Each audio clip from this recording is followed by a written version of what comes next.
Olá, amigas e amigos, leitoras e leitores.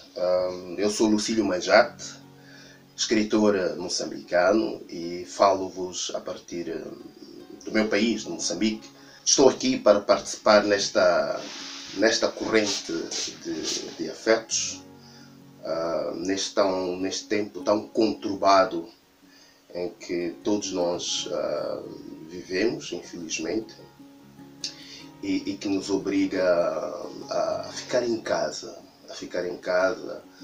e a cuidar dos nossos e a pensar no futuro, no nosso futuro e no futuro, enfim, da humanidade, digamos assim. E é pensando nisso que eu decidi participar desta corrente, a convite da minha editora brasileira, a Capulana, com a qual temos trabalhado juntos já na publicação de 2 livros, que o primeiro é O Jovem Caçador e a Velha Dentuça, um conto infanto-juvenil, inspirado numa história que me foi contada pela minha mãe.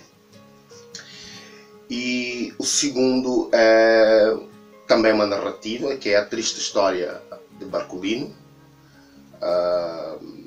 Esta novela, enfim, que conta a história de um pescador que vive aqui num dos bairros da nossa capital, Maputo, que é o bairro dos pescadores, que quando vai à pesca desaparece e ninguém mais sabe dele, e de repente aparece num canto qualquer do seu bairro, e que não se sabe se ele é um vivo disfarçado de morto ou se é um morto disfarçado de vivo. Então, A Triste História de Barcolino é o livro que eu trago para partilhar convosco no conforto das vossas casas. Aliás, eu acho que a palavra casa é uma palavra que vai marcar este tempo em que nós vivemos e o futuro, digamos assim, das nossas sociedades, porque esta pandemia devolveu-nos a casa, a bem ou a mal, mas devolveu-nos a casa,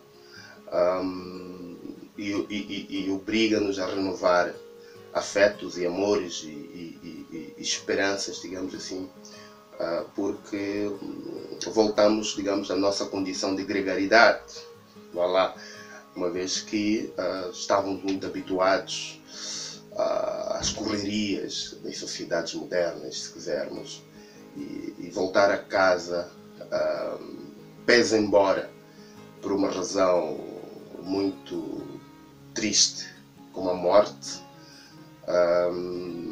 É uma espécie de catarse que nos é imposta para renovarmos exatamente o que de mais humano existe em nós, que é o amor para com os nossos,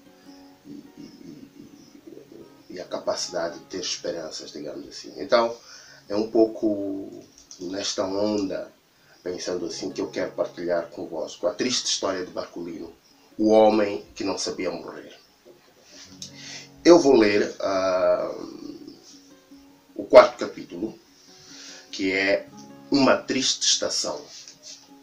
Naquela noite, levei Barcolino à minha casa. É óbvio que estava com medo, como se hospeda um morto. Mas aquele não era um morto qualquer. Não era um morto desconhecido. Era o tio Barcolino. De repente, percebi. O tio tinha muita idade. As histórias dele aprendi com a minha mãe. É isso. Diante de Barcolino eu era criança. Tivesse eu idade, Barcolino sempre me devolvia a infância. Por isso escrevo a sua triste história com este tom pueril, o tom da memória e do sonho. Certamente o leitor já se apercebeu.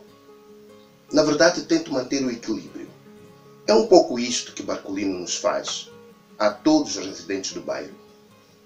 Diante do pescador, perdemos o tom grave da vida adulta.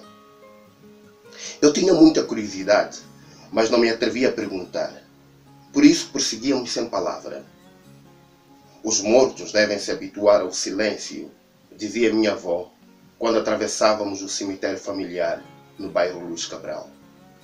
Por isso, para o tio Barcolino, estar entre vivos e continuar calado devia ser muito triste.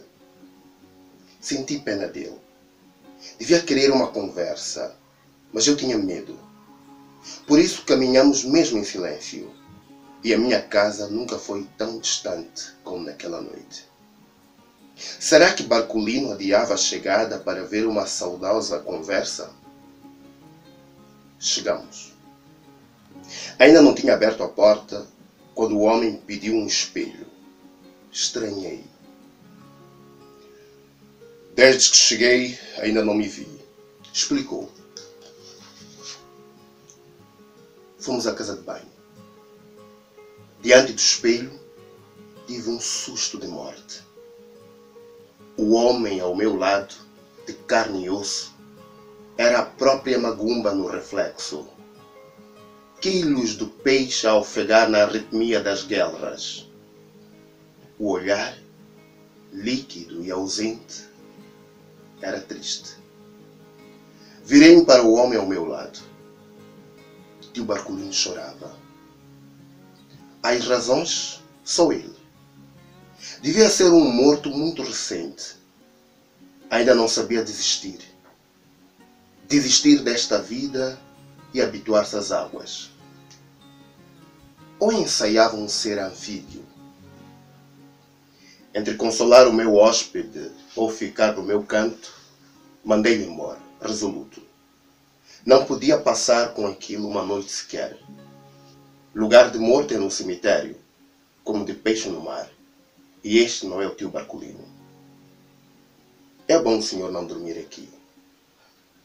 Barcolino não me respondeu. Olhou-me simplesmente, agora sem nenhuma dor. Então percebi que ele poderia ter escolhido outra casa qualquer, mas escolheu a minha. Respeitei o sinal e hoje percebo. Afinal, eu haveria de escrever esta história, anos mais tarde. No dia seguinte, acordei com as pancadas de Dona Cantarina sobre a porta.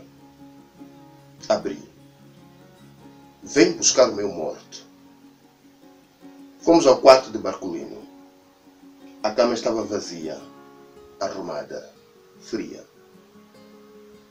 Para onde foi? Não sei. Acordou-se o bairro. Vamos procurar Barcolino. Afinal não dormiu na tua casa. Dormiu, mas não acordou lá. Se calhar vai ver foi no mar. Não, já tem medo do mar. Como sabes? Vi no espelho. No espelho? Calei-me. Não valia a pena explicar o sucedido. E assim, entre dúvidas e suposições, passou-se o dia inteiro à procura de pescador. Até que apareceu gente a gritar. Barcaças, muitas, estavam na praia cheíssimas de peixe. Enquanto corríamos para ver a fartura nos barcos, alguém disse que uma mãe chorava muito triste. Acabava de perder o filho recém-nascido. Isto é coisa do Magumba assado. É a troca. E isto aconteceu nos invernos seguintes, de modo que a estação foi sempre triste no bairro dos pescadores. Julgo até que continuam tristes. Não sei. Mudei-me quando soube que a minha mulher esperava um rapaz. E assim, amigas e amigos, termino a leitura deste capítulo da triste história de Barcolino, com votos de que, no conforto das nossas casas, renovemos as esperanças, renovemos o amor e que todos possamos passar desta espécie de provação da melhor forma possível. Obrigado e até a próxima.